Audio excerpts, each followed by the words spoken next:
Here we go with more St. Thomas extras. Beautiful pitch shot. John McDougall out of Hamilton and his Oldsmobile powered 39 Willys sedan.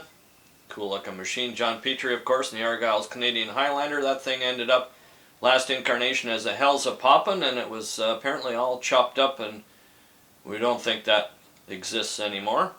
Booth, Aarons, and Booth. So I guess Wally Booth had a brother or mother or something, and Dick Aarons, of course, very famous engine builder. These guys out of Michigan.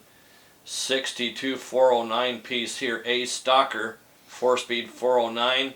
So they were in the game even in 1962. George's Super Test. George Massacott, he bought this car brand new. As far as I know, it's still in the family today. It's been beautifully maintained. I don't know if it's ever needed a full restoration, but it was his pride and George 427. Gold Digger. And this machine out of Woodlark and Ford is missing. We don't know if it exists or not, but they certainly are looking for it. One of the special Canadian cars. Bruce Gallant, of course, Howard Elliott Motors in Brampton. And Bruce used to run this thing. He had a tune-up business and a speed shop in the corner of Highway 7 bypass and 10, very close to my friend Dave Sturck's farm. And he used to run this car up and down. Very rural at the time, and he used to run this car up and down the street. The Hatton Enterprises machine out of Michigan. It's classed as a B modified production. Being a heavy machine, that's got to be a 427 Ford, I would guess, since it's sponsored by Walt Hickey Ford. This is Frank Hawley, and one of the many dragsters that he's driven even early on as a teenager. Henry J. Look at the trees in the background, still exist today. You can pretty much tell that that's the St. Thomas shot. Doug Brinjack, Hippie Hemi, many-time record holder, did very well with this car, formerly called the Goat T, and he's well known for rebuilding Hemi engines in the hotel room using the bathtub, and a very cool guy. Plymouth Rutherford Standard, Detroit, Michigan car.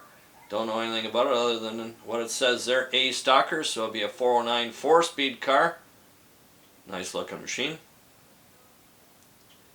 And this is George DeLorean, and he is definitely related to John DeLorean, who is a very famous person. Win Engineering is the people that built these 421 Tempests, or had a lot to do with it anyway. And of course he got them to pay for it. Don't know much about this Poncho. Nice looking machine, a lot of lightweight parts on it. This is a year, I believe, at least a year before the Swiss cheese Catalinas.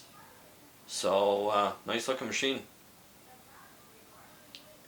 And this is state-of-the-art trailering in 1963.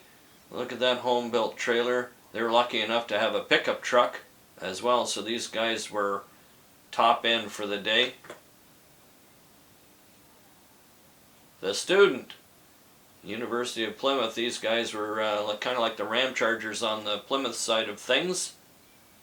The Professor, there you go. Famous machine. There was models made of this car. Get into Brian Noakes. He's a cool guy. He's a famous son in Paul Noakes, I'll call funny car driver. And talk about gassers. Here's another one out of Jordan Gray's garage. This is Ontario George Gray. And he got more famous when he bought the F Troop of Proc and Howell 33 Willys, and that really put him on the map as Ontario George Gray. There we go, the Canadian Frantic 4 again. Initially sponsored by Carbelt Speed and Custom. $392 on a full load. Pie crust slicks just burning. Very, very competitive team out of Canada. Fred Farnan at the switch. Miller and Gregory, this is a front-mounted supercharged machine. 265/60 over, about 270 cubic inches. Miller and Gregory, regulars at St. Thomas Dragway.